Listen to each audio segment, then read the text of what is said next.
Bakit ay mga nag-iisip ng mga bata ay bakit tayo pinapalo, bakit tayo pinapasigawan at pumungangaan ng magulang?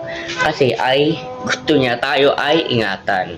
Gusto tayo may tamang gawin, walang dahilan-dahilan, nagsasalita ang dahilan, gawa dahilan. Kasi, let me explain bakit tayo pinapalo at sinisigawan. Ang number one, kasi gusto niya maprotektahan tayo ang laban na tong mundong ito. Kasi, sino naman tayo nagtutulungan, di ba? Ang karami mo ang magulang mo.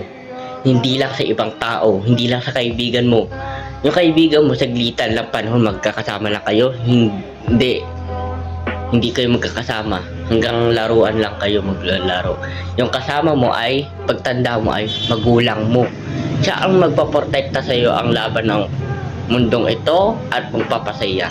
Kasi, ang tatay at nanay, nagkakaramay at nagtutulungan dahil mahal kayo.